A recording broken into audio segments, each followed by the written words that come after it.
It was just another Thursday night, and I was winding down from my shift at the tech support center, which often required me to work until the late hours. Living alone in a small apartment downtown meant my evenings were typically quiet, just the way I liked it.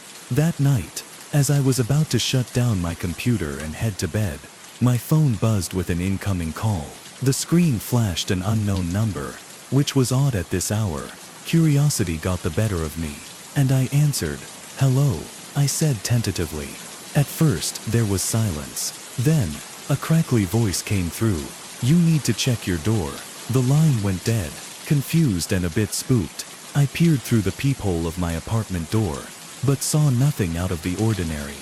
Shaking off the eerie call, I decided it was probably just a prank, and headed to bed. But sleep didn't come easy.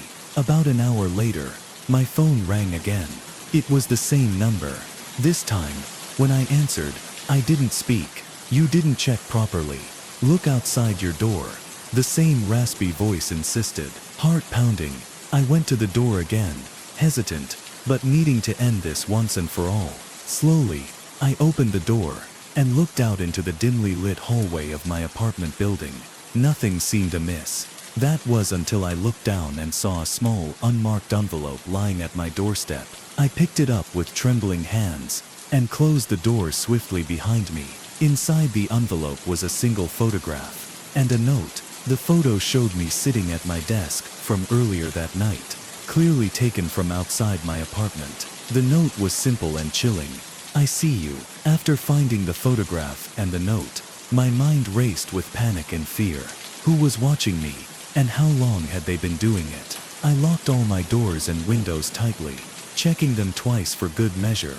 The thought of someone observing me in my own home made my skin crawl. I called the police, my hands shaking as I dialed. When they arrived, I showed them the photograph and the note. The officers were stern and promised to patrol the area, suggesting that it could be someone trying to scare or intimidate me, possibly a stalker. They advised me to stay somewhere else for the night, if possible, but I had nowhere else to go, and decided to stay. Despite my fear, the police left, and the silence of the apartment weighed heavily on me.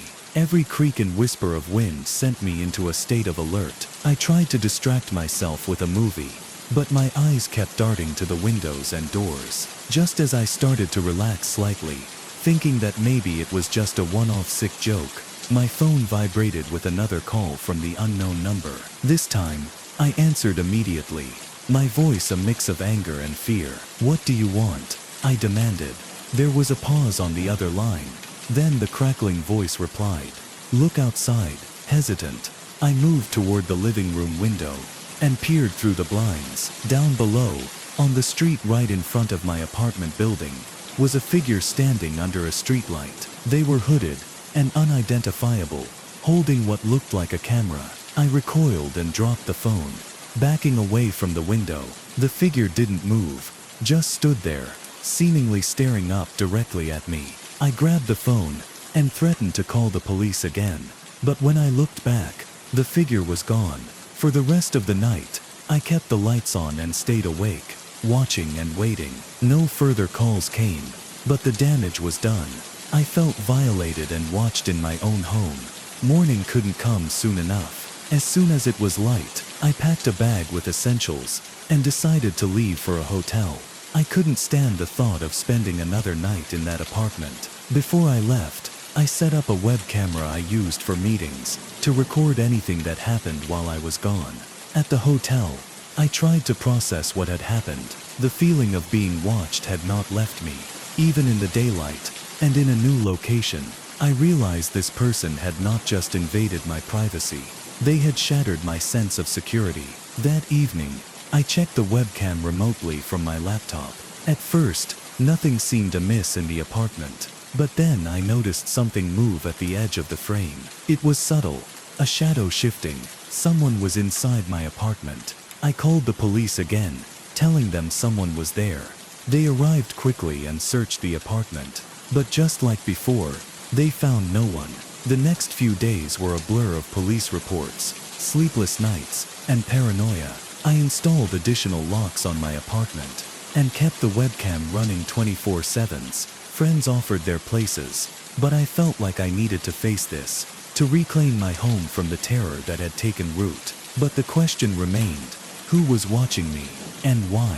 The police never found the person, and no more photographs or notes appeared. Eventually the calls stopped, and life slowly returned to a semblance of normalcy.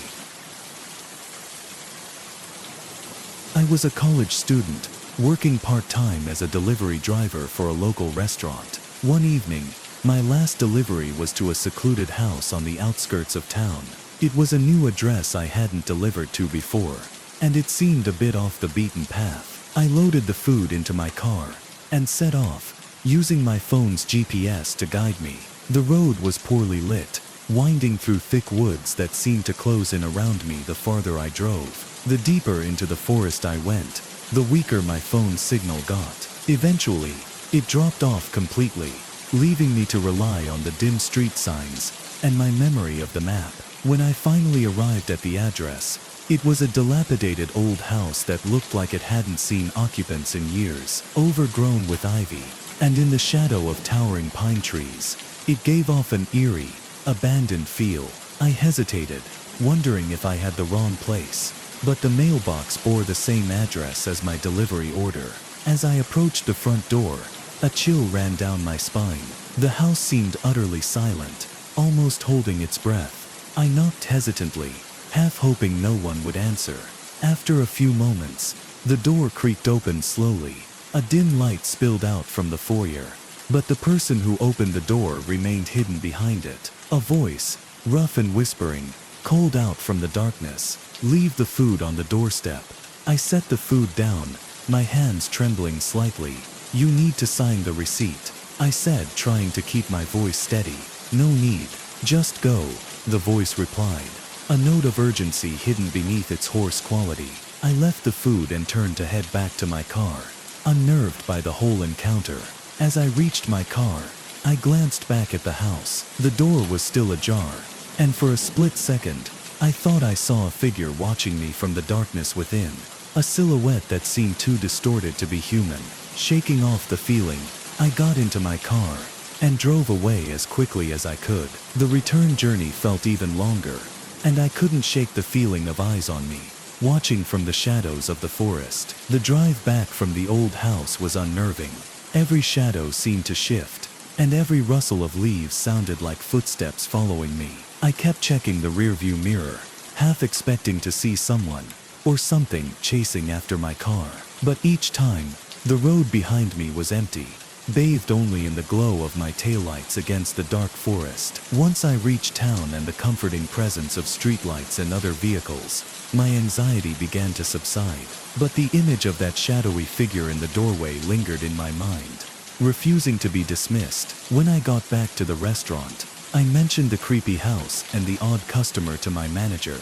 She frowned, pulling up the order on her computer. "That's strange," she muttered, her eyes scanning the screen. "That address shouldn't be in our delivery zone. It must have been a glitch in the system or something. Just forget about it." I tried to put it behind me, but curiosity and unease gnawed at me. The next day, I did some digging. I searched online for any information about the house or anything unusual occurring in that area. It didn't take long before I stumbled upon a local news article that sent a shiver down my spine. The article was a few years old, detailing a mysterious case about a family that went missing without a trace. The last known address, the very house I had delivered to. The investigation had turned up little, and over time the case grew cold, leaving only rumors and speculations in its wake. Armed with this new information, I couldn't shake the feeling that something was very wrong. That night, as I lay in bed, I decided I needed to go back. I needed to see if there was something more to the house, something the police might have missed. The following night, I drove back to the house, under the guise of double-checking the delivery area for my manager. The house looked even more sinister by night, if that was possible. I parked my car a short distance away and approached the house on foot, my heart pounding in my chest. As I got closer, I noticed something I hadn't. The night before, an old beaten-up car hidden under a tarp in the driveway.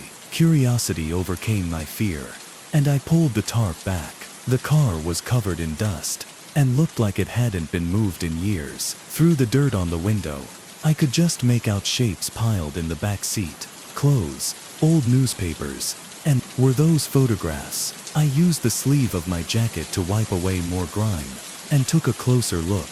My breath caught in my throat. The photographs were of the house, taken from various angles, and at different times of day. But it was the figures in the photos that terrified me. Shadowy forms, barely human, seemed to lurk near the windows and doors, similar to what I thought I'd seen. Suddenly, the front door of the house creaked open. I spun around, heart racing.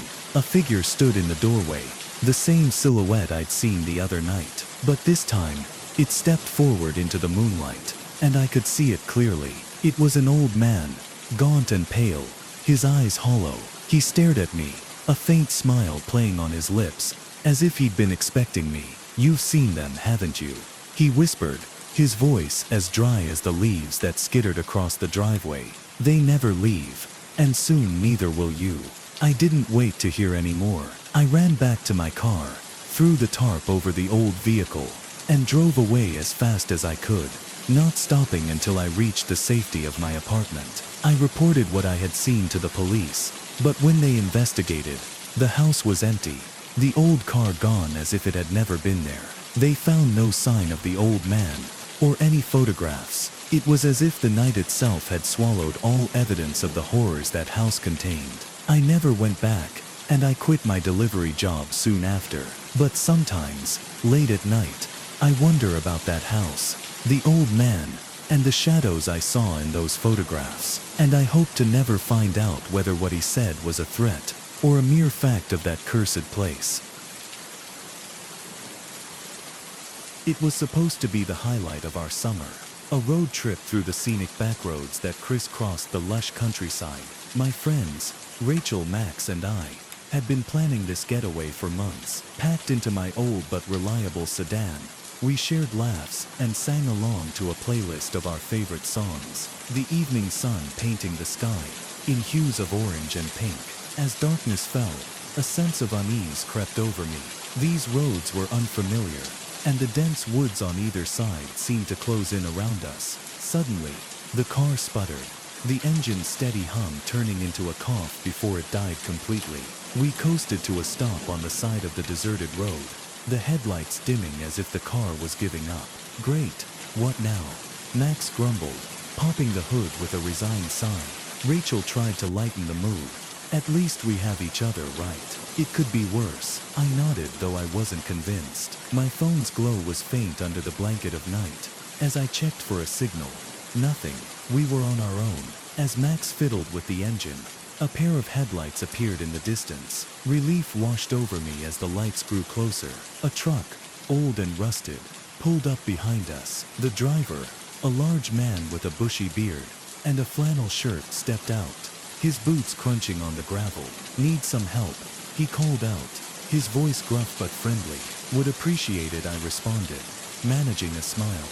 "Car just died on us." The man, introducing himself as Joe, joined Max under the hood. I watched them talk, Joe gesturing with his large hands, but I couldn't shake a growing sense of unease. Something about the way he looked around, his eyes darting into the woods, then back at us, set my nerves on edge. Rachel nudged me. "You okay, Jenna?" "Yeah," I whispered, not wanting to alarm her, just hoping we can get back on the road soon. As they worked, I tried to convince myself that everything was fine, that Joe was just a good Samaritan, a rare find in this remote part of the country. But as the woods around us grew darker, and the night colder, the eerie silence of our surroundings weighed heavily on me. The cheerful banter from earlier, replaced by a tense, fearful quiet. After several minutes of tinkering, Joe and Max stepped back from the car, their faces shadowed under the dim light of the engine bay. "I think that should do it," Joe announced with a hearty clap of his hands that echoed slightly in the still night air. Max tried to start the car, and to our relief, the engine turned over with a roar. "Nice work, Joe," he shouted over the noise, a broad smile spreading across his face. But my relief was short-lived. As we all began to celebrate the small victory, Joe's demeanor shifted. The friendly helper facade melted away, replaced by a stern, almost menacing expression. "Glad to help," he said, his voice lower now. "But now you owe me." Confused, I stepped forward. "Owe you? We didn't agree to." Before I could finish, Joe cut me off, stepping close enough that I could see the coldness in his eyes. "No free help on this road. Everything has a price." Rachel grabbed my arm, her grip tight. "Jenna, let's just go," she whispered urgently. Joe blocked our path to the car doors. "Not so fast. You can pay, one way or another." Panic surged through me as I realized our perilous situation. With no one else around and trapped by this man, and the dark woods, escape seemed impossible. But Max, seeing an opening, lunged at Joe, trying to push him away. "Run!" he yelled. Rachel and I didn't hesitate. We sprinted into the woods, the underbrush scratching at our legs and the darkness enveloping us. Behind us, shouts and the sounds of a struggle pierced the night, heart pounding. I dared a glance back and saw Max wrestling Joe to the ground. But it was clear he was struggling. "Go get help," he managed to shout before Joe overpowered him. Rachel and I kept running, branches whipping our faces and fear propelling us forward. We had no idea where we were going, only that we needed to put distance between us and Joe. The woods seemed endless, and every rustle in the dark felt like Joe was right behind us. Finally, breathless and scared, we stumbled onto a small road. It was empty, the moonlight, our only source of illumination. We had no choice but to follow it, hoping it would lead us to safety, or someone who could help. After what felt like hours, but were only minutes, we heard a vehicle approaching, waving our arms frantically. We managed to flag down a passing car. The driver, a middle-aged woman, was initially hesitant, but upon seeing our distraught state, she ushered us inside quickly. "We need to call the police," I gasped. "Our friend, he's back there with a dangerous man." The woman nodded, pulling out her phone as she drove us back towards the main road. As we reached the edge of town, the comforting glow of streetlights seemed surreal after the darkness of the woods. At the police station, we recounted our ordeal to skeptical officers, who organized a search party for Max and Joe. Waiting for news, the adrenaline that had sustained me faded, replaced by a gnawing dread for our friend's safety. As we sat in the sterile light of the police station, the clock's relentless ticking seemed to mock our anxiety. Rachel's leg bounced nervously, her eyes never leaving the entrance, while I sat frozen, my hands clasped so tightly together. They ached. Every minute that passed felt like an eternity, each scenario running through my mind darker than the last. Finally, a police officer approached us, his expression unreadable. "We found them," he said, and for a moment my heart stopped, fearing the worst. "Your friend Max was injured, but he's alive. He's on his way to the hospital now." Relief washed over me, mingled with a surge of renewed fear for what injuries Max might have sustained. "And the man, Joe?" I managed to ask. "He's in custody," the officer replied. "Put up a fight, but we've got him. It seems you weren't the first he's tried something like this with, but thankfully, you managed to get away and alert us." Rachel and I exchanged a glance, the reality of our narrow escape settling in. Guilt gnawed at me for leaving Max behind, even though he had insisted. "Can we see Max?" I asked, my voice barely above a whisper. Soon, the officer assured us. "I'll take you to the hospital as soon as they give us the clear." The ride to the hospital was quiet, each of us lost in our thoughts, replaying the night's terrifying events. When we arrived, we found Max in the emergency room, his arm in a sling and bruises marring his face, but alive and alert. Seeing us, he managed a weak smile. "Glad you guys are okay," he said, his voice hoarse. We gathered around his bed, the bond of our shared trauma enveloping us. I reached for his hand, squeezing it gently. "We're just glad you're safe," I told him, my relief palpable. The police were able to piece together Joe's background, a history of criminal behavior and mental instability. He had been living off the grid, and our unfortunate encounter was likely not his first attempt at harming others. The resolution brought some comfort, but the shadows of that night lingered long after. As the sun dipped below the horizon, casting long shadows through the dense forest, the crackling sound of the campfire seemed to echo off the trees around us. It was our annual college friends camping trip, a tradition we had maintained since freshman year. There were 5 of us: myself, Jake, Lisa, Sarah, and Dan, gathered around the flames, each of us lost in the comfort of familiar company and the peaceful isolation of nature. Jake was recounting one of his infamous bear encounter stories from a previous trip, embellishing the details to a comedic degree, causing bursts of laughter to ripple through our group. The warm glow of the fire flickered across our faces, the marshmallows on our sticks slowly turning golden.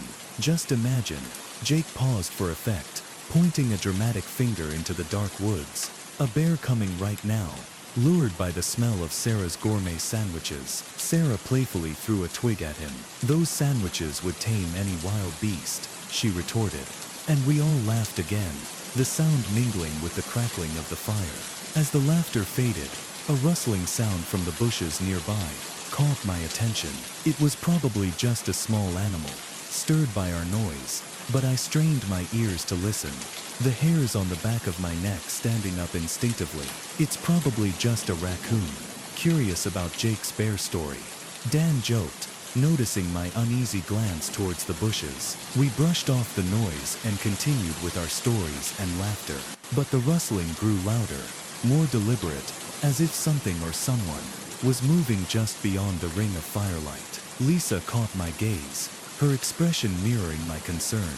Now, seriously, what is that? She whispered, her voice tinged with nervousness. Before anyone could answer, a figure burst from the shadows of the trees, charging into our campsite with startling ferocity. The sudden intrusion shattered our calm, turning the night into a scene of chaos. The figure was a man, wild-eyed and disheveled, his clothes torn as if he'd been wandering through the forest for days. He didn't say a word as he lunged at us, his hands outstretched, grasping. Panic surged through the campsite. As we scrambled to our feet, the tranquility of our gathering shattered in an instant. Jake, who was closest, reacted first, trying to hold the man back. "Hey, stop," he yelled, grappling with the intruder. But the man was surprisingly strong, fueled by a frantic, desperate energy. Lisa screamed, grabbing a nearby flashlight and shining it directly at the man's face, hoping to disorient him. It only seemed to agitate him further as he turned his attention towards her, swiping the flashlight away with a force that sent Lisa stumbling back into Sarah. Dan and I rushed to help, trying to pull the man away from Jake. "Call 911, I shouted to Sarah, who fumbled with her phone, her hands shaking.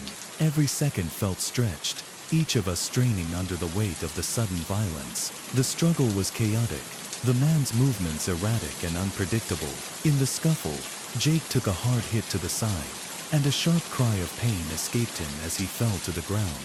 The sight of Jake hurt fueled a surge of adrenaline in me. Dan and I redoubled our efforts, finally managing to subdue the man enough to pin him down. "Help's on the way," Sarah called out, her voice a mix of fear and relief, confirming she had gotten through to emergency services. With the man now somewhat restrained, we took a moment to catch our breaths, the severity of the situation sinking in. Jake was on the ground, clutching his side, grimacing in pain. Lisa knelt beside him, trying to assess his injury, her own face pale and shocked. "Oh, what do you want?" I demanded, looking down at the man who was now breathing heavily, his burst of energy seemingly drained. He didn't respond, just stared back with a wild, haunted look in his eyes. The minutes until the police arrived were excruciating, filled with a tense vigilance. As we kept the man down, every rustle in the bushes seemed amplified, every shadow a potential threat. The forest, once a place of peace, now felt suffocating, enclosing us in its dark, unpredictable wildness. When the red and blue lights finally pierced through the darkness, part relief, part exhaustion washed over me. Officers rushed into the campsite, taking over with a swift efficiency that allowed my tightly wound nerves to finally unravel slightly. They handcuffed the man and helped Jake to his feet, guiding him to an awaiting ambulance for the injuries he sustained. The police later informed us that the man had been a local lost to mental illness and desperation, living off the grid after his life had spiraled out of control. His encounter with us, as frightening as it was a cry for help that had escalated dangerously. I always believed in standing up for what's right, which is why I didn't think twice about joining the downtown rally for social justice. The air was electric, charged with the voices of hundreds, calling for change, their signs a colorful sea, undulating through the city streets. I wove through the crowd, feeling a surge of solidarity and purpose. But then, amid the chanting and clapping, I felt a prickling sensation on the back of my neck, a sense that I was being watched. I glanced over my shoulder and saw a figure in a dark hoodie and a mask, which wasn't unusual given the anonymity many preferred at such events. Still, something about the way he moved, deliberate, focused, made my stomach tighten. At first, I told myself it was just rally nerves, the adrenaline of the crowd affecting my judgment. But every time I moved, I found the figure hauntingly close, weaving through the people as if tethered to me. I tried to see his eyes through the slits of his mask, searching for a sign of benign intent, but found only shadows. "Just your imagination, Emma," I muttered under my breath, forcing myself to focus on the speeches and the march route. Yet the unsettling feeling grew, and I decided to test my fears. I abruptly changed direction, weaving through a dense part of the crowd, heading towards a side street. A quick glance back confirmed my fears. The figure matched my steps, unhampered by the mass of bodies, his pace quickening. Panic fluttered in my chest, and I picked up my speed, cursing myself for not bringing a friend along. The festive noise of the rally dimmed as I made my way into less crowded areas, the sounds of protest muffled by buildings looming overhead. I needed to lose him before I reached anywhere too isolated. As I rounded a corner, my hand dove into my bag, fingers searching frantically for the pepper spray I'd started carrying months ago. Just in case, I had told myself then, never truly believing I'd need it. Now it felt like the only lifeline I had. I dared another quick look over my shoulder. He was closer now, too close, and there was no mistaking the intent in his quick, silent approach. This was no case of mistaken identity, or a misguided attempt to make a connection. I was being hunted. The side streets off the main rally route were quieter, the echoes of the crowd's chants, a distant rumble compared to the pounding of my heart. My breaths came quick and shallow as I turned down another alley, this one bordered by old brick buildings that loomed over me, their windows dark and empty. The sense of isolation here was palpable, a stark contrast to the solidarity I'd felt just moments before at the rally. With each step, the sound of my own footsteps mixed with another set, quicker, heavier. He was gaining on me. I clutched the pepper spray, my fingers slick with sweat, as I fumbled to release the safety. I could almost feel his presence just behind me, the threat of him looming closer. I spun around abruptly, canister raised, and faced him. He was less than 10 feet away, stopped short by my sudden turn. His mask, nondescript and covering all but his eyes, didn't hide the surprise that flickered across his gaze. For a split second, we just stared at each other, the noise of the rally now, just a faint echo behind the heavy breathing between us. "Stay back," I shouted, my voice steadier than I felt. The spray was pointed directly at him, my hand trembling just slightly. "I will use this." He didn't speak, didn't make any indication of his intentions. Instead, after a tense moment that felt like an eternity, he took a step forward. That was all the confirmation I needed. I pressed down on the spray, releasing a sharp jet of chemicals toward him. He recoiled instantly, a hand coming up to shield his face as he staggered back, coughing violently.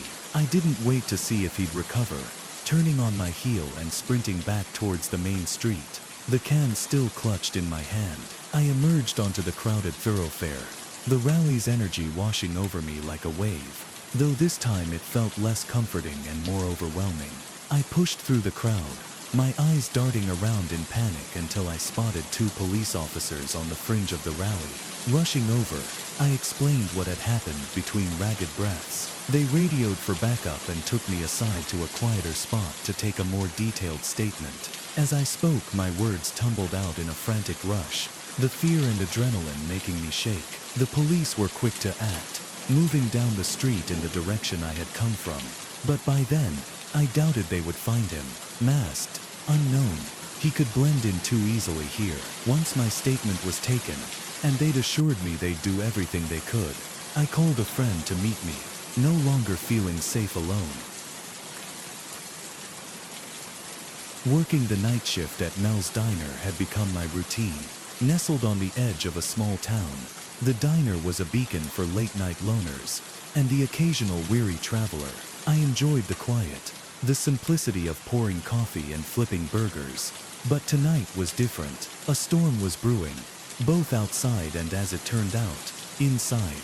As the clock neared midnight, the wind howled like a banshee outside, rattling the old windows as sheets of rain pelted the glass. The diner was empty, except for old Mr. Jenkins, who was slowly nursing his fourth cup of coffee at the end of the counter.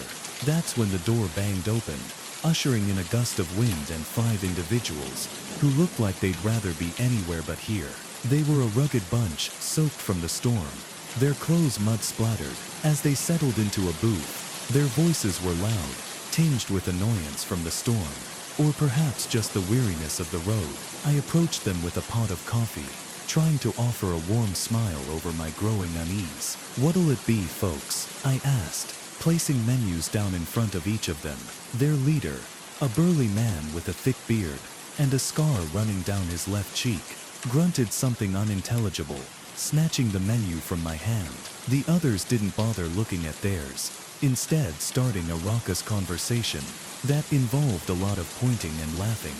I filled their cups and retreated to the counter, keeping an eye on them as I wiped down already clean surfaces. Mr. Jenkins shot me a sympathetic glance. I tried to stay focused on my tasks, but the group's volume increased, along with their crudeness. The storm outside mirrored the building tension within the diner. Suddenly, a loud crash echoed as one of them, too drunk or too careless, knocked over a salt shaker collection from the next table. They laughed uproariously as the shakers shattered, tiny glass pieces scattering across the tile floor. "Hey," I called out, my patience wearing thin. "Please be careful. You're gonna have to pay for any damages." The leader stood up, his chair scraping loudly against the floor. "Oh yeah, and who's gonna make us?" I took a deep breath, steadying my nerves. "Just keep it down, okay? And respect the place." He smirked, stepping closer to the counter. "Make us," he repeated, his voice low and menacing. My heart raced, but I stood my ground, meeting his gaze. "Don't make me call the cops." The man paused, his eyes narrowing. For a moment, I thought he would back down, but then, with a speed I didn't expect, he lunged across the counter, his hand gripping my shirt. As the man's grip tightened on my shirt, pulling me halfway across the counter, fear and adrenaline surged through me. I struggled against his hold, my hands pushing against his broad shoulders. "Let go of me," I shouted, my voice sharp with panic and anger. Mr. Jenkins, alarmed by the sudden violence, stood up abruptly, his chair toppling backward. "Hey, leave her alone," he yelled, moving towards us with a surprising agility for his age. The other members of the group laughed, seemingly entertained by the unfolding drama rather than concerned. One of them made a move as if to join their leader, but stopped when he saw Mr. Jenkins approaching. "Back off, old man," one of the rougher members sneered, but Jenkins kept advancing, his determination clear. Using the distraction, I managed to wriggle one hand free and reached for the nearest object on the counter, a heavy stainless steel note pitcher. With all the strength I could muster, I swung it hard against the side of my assailant's head. The impact made a sickening sound, and he released his grip on me instantly. Stumbling back, dazed. "Call the police, Mr. Jenkins," I cried out, as I ducked behind the counter to put more distance between myself and the group. Mr. Jenkins pulled out his cell phone with shaking hands, dialing 911, As he kept his eyes on the group, the man I had hit was holding his head, cursing under his breath, and his friends were now assessing the situation with sobered expressions. "You're gonna pay for that, girlie," the leader growled, his eyes glaring at me with a mix of pain and fury. "I warned you," I said, my voice steadier than I felt, standing up from behind the counter but keeping it between us. "Police are on their way. You better leave before this gets worse for you." For a tense moment, it looked like they might escalate things further, but the combination of their leader's injury and the imminent arrival of the police seemed to tip the scales. Grumbling and throwing threatening glances my way, the group slowly backed towards the door. The leader, still clutching his head, shot me one last venomous look before they all exited into the stormy night, the wind and rain swallowing them up. Mr. Jenkins came over to me, his phone still in hand. "Cops are on their way, Lucy. Are you all right?" I nodded, taking in deep breaths to calm my racing heart. "Yeah, I think so. Thanks, Mr. Jenkins. You might have just saved me." We waited together, watching the door until the police arrived, their sirens cutting through the sound of the storm. I gave a statement, recounting the events with as much detail as I could manage, my hands still trembling. The officers were sympathetic and assured me they would patrol the area in case the group decided to return. After they left, I sat back down at the counter, the adrenaline slowly ebbing away, leaving behind a mixture of relief and a newfound sense of vulnerability. Mr. Jenkins stayed with me, making sure I was not alone until my shift ended with the first light of dawn creeping into the sky.